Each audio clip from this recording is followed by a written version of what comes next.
my friends. Welcome to the Glow Up Method. This is the space and this is the place to talk all things life transformation, finding our purpose, doing things that make us feel good and others in the process.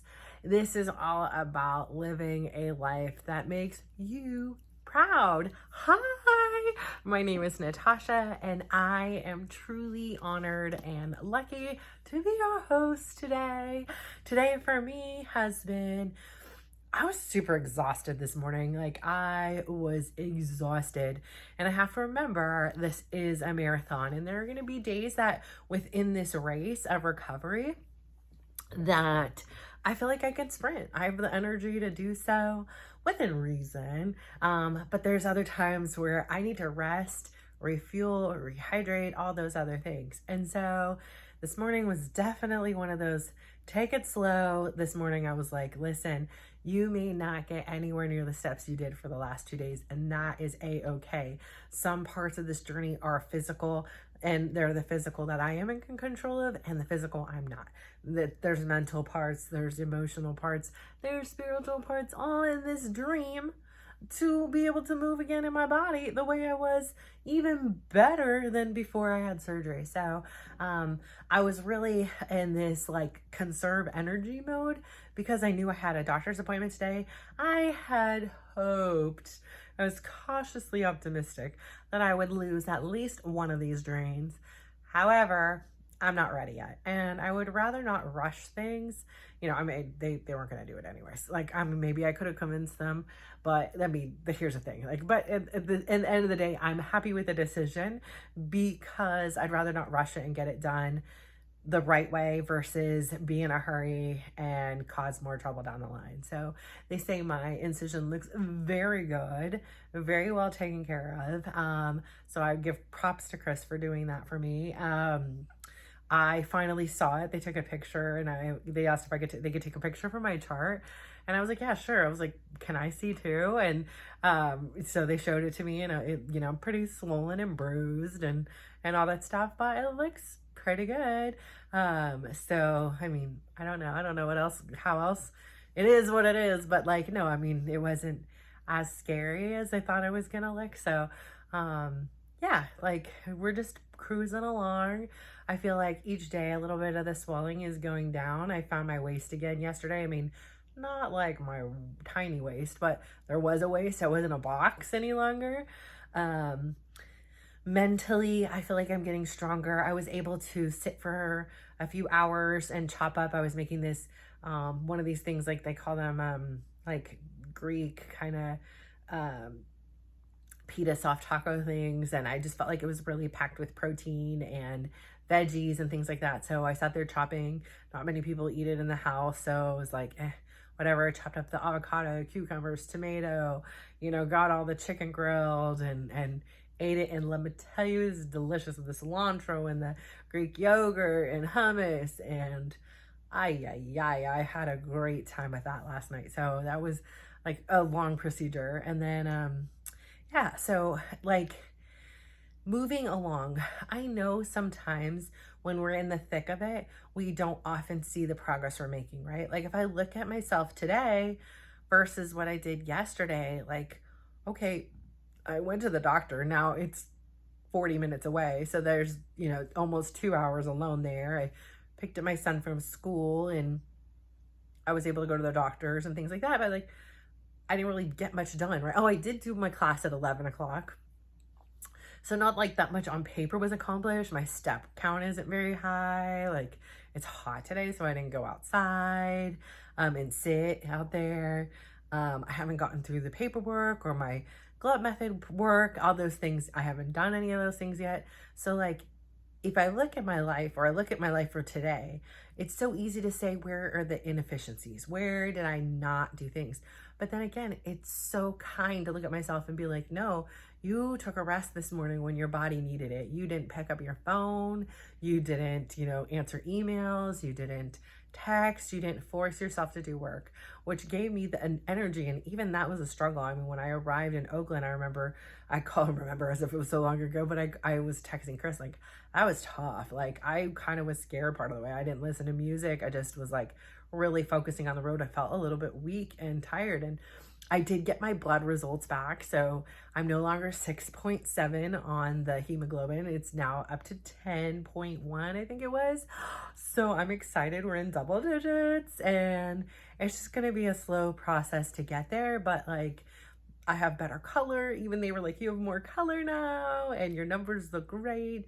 I can do more things without being out of breath. So, I think that taking it slow, giving myself a little nudge, pushing myself just a wee bit out of its comfort zone, but not to where it's hurting, that's the secret sauce. That's where the magic lies. And it's so reminiscent of the entire weight loss journey for me, because that's what it was. It wasn't about, I had seen this one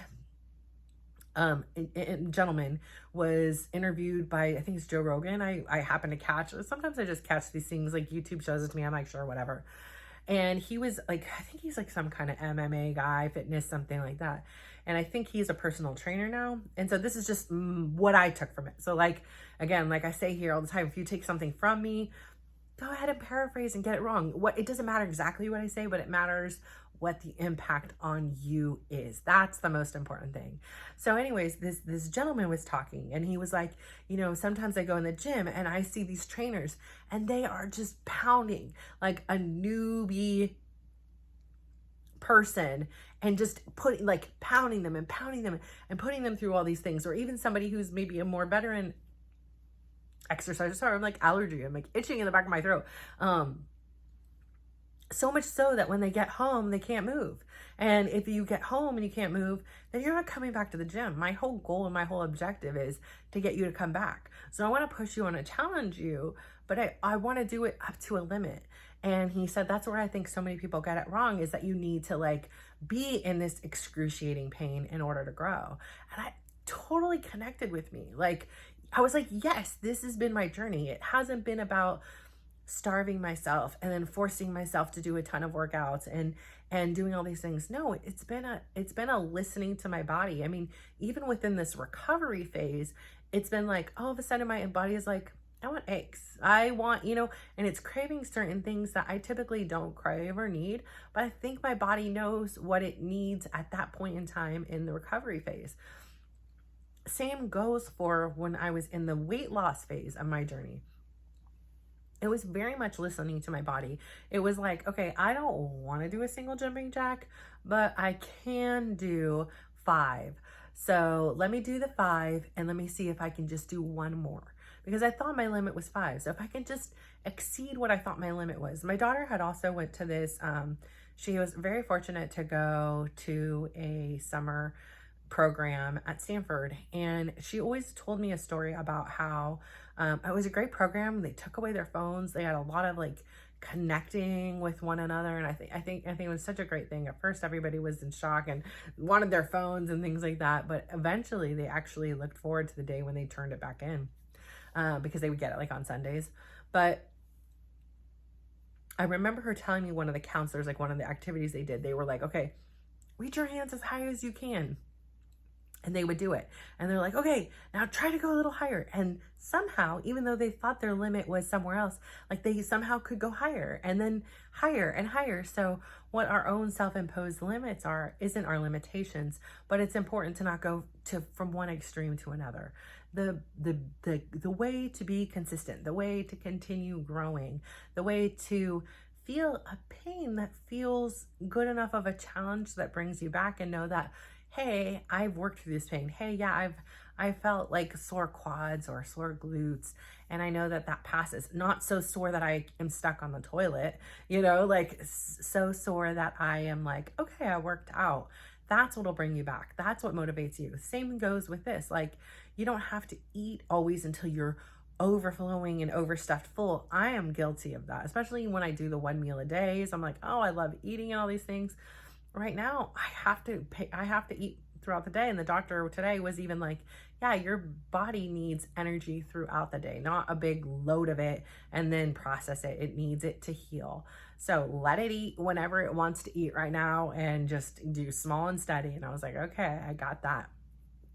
So, you make adaptations. It doesn't mean I'm not going to go back to intermittent fasting when, my healing journey is, further along. But for now, it's more important to be like, not that I have the willpower to not eat, or not that I know that this isn't my eating window, even though I know that there's also healing benefits in the intermittent fasting, is to know that I need that fuel at this stage of the game. Being willing to adapt and pivot and understand that I can always go back to where I am. That goes for you in your journey, whatever journey you're on. I love to share stories because I'm such a visual, person. If you give me a story, I will remember it. I will oh yeah, I feel that. I agree with that. I got that. So that happens to be my style. And having been through that, I didn't have any chalkboard. I didn't have any playbook or rule book to say how to do this because no one had done it the way I had done it before. And I didn't know it was possible. Or if they had, I hadn't connected with them. I hadn't found them.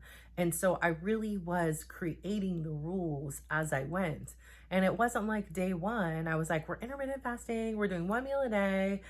Sometimes we are going to do, 2-hour workouts a day. No freaking way. I would have died. Literally, probably would have blew my heart out or something. I don't know.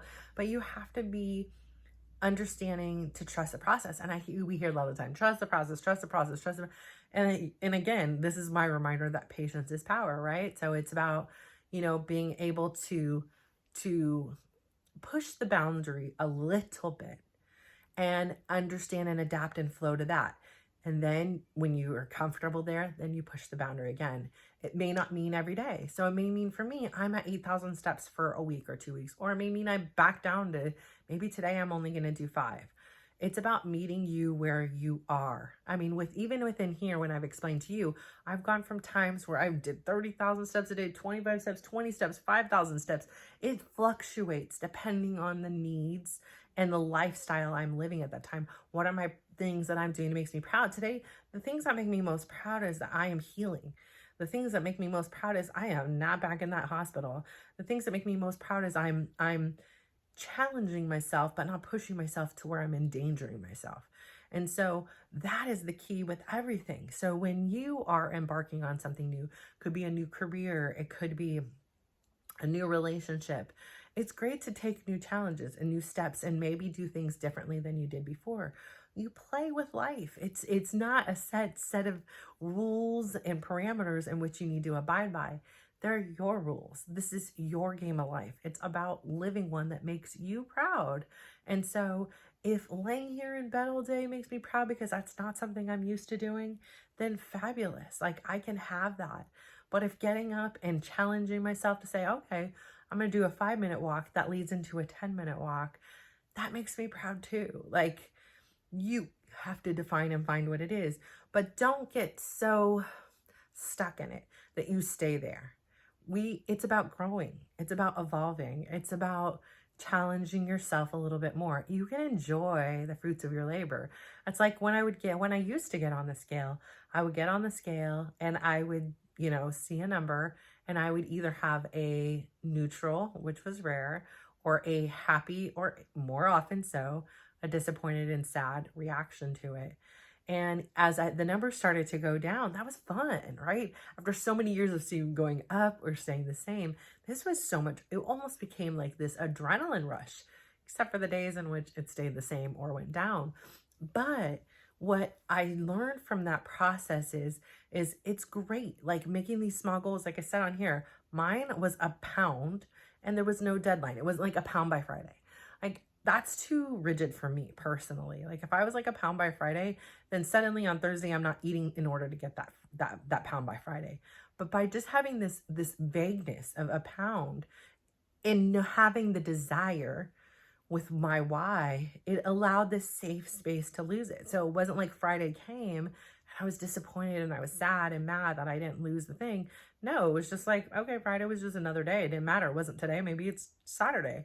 So giving yourself the limitations to explore, or the freedom to explore, not limit yourself, and understand that it is a process.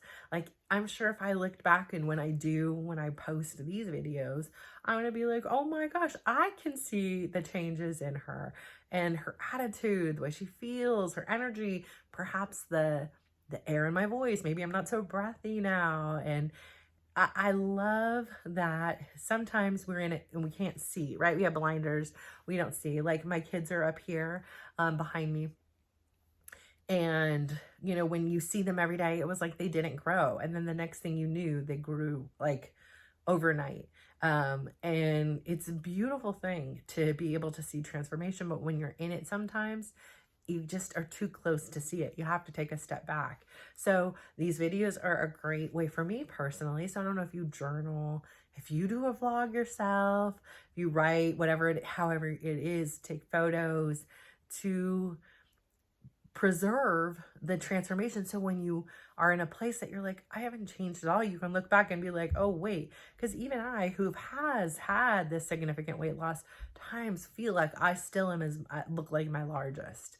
And I get confused still when people say, oh, you're skinny. Oh, you look great. I'm like, what? No, who, me? No, I'm this girl. Like, the body dysmorphia, the inside of my brain still hasn't caught up to the body. Even though it's been now a couple of years, you would think it would have adapted, but I still carry on a lot of those insecurities and those things.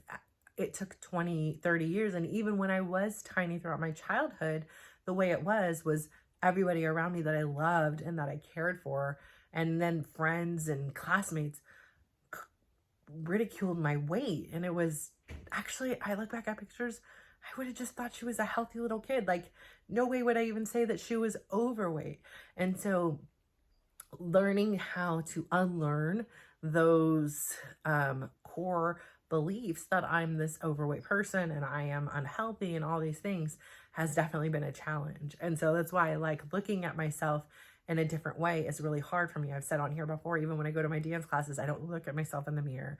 I don't take a lot of like full body selfies or anything like that. I still am not comfortable in doing that. But it is a really important tool so that you can look back and see just how far you've come. Like, you know, like I said, I've been rubbing, kind of getting the lymph moving, circling around on my stomach. And so now I have this baseline where I can be like, oh wait, there's a waist now, where before it was a box. And so now I have that. And so whatever it is you have, whether it be writing or, you know, verbal or video or photos or whatever way it is that you can, you know, preserve who you are now so that in the future you can see just how far you've come. And so with that, I have to say, trust the process. Progress over perfection, and things sometimes just take a while. So have that patience to get you through it. And even for someone like me who's not ultra patient, it is a great test and of your character in order to get it, in order to live this dream life for me, which includes not having any more surgeries or rib open wounds or any of that. So I say all that to say, I will ask you, please, so kindly, to go out there today, give yourself a big smile. If that means you're turning your camera around, if that means you're pulling down your visor in your car, or you're going to the bathroom, whatever it is, give yourself a big smile. You deserve it. Give yourself a compliment. Today, I am going to compliment myself on allowing myself to take a mid-morning nap when I desperately needed it. But my brain was like, get up and start working. It's daytime. Get the workout clothes on, get this on. And I was like, I'm listening to this side. We are taking a rest. So I'm very proud of myself for that, because typically I would have listened to that get up and go, bodies in motion, stay in motion, bodies at rest, stay at rest. So thank you. And then when you're done giving yourself a compliment, find some time today in your day to give somebody else a smile and give them a compliment. Hey, you don't go out anywhere? Give them a smile and buy an emoji. Put out a nice Yelp or a nice Google review or something like that. It doesn't always have to be somebody directly, but you are impacting people in the kindest way. You are spreading kindness and love and joy and allowing others to see themselves through the eyes of you for a moment, which helps them see that they are beautiful, they are seen, they are loved, and they are heard. So thank you so much for tuning in today. I can't wait until we meet again, and have a lovely day. Mwah. Bye.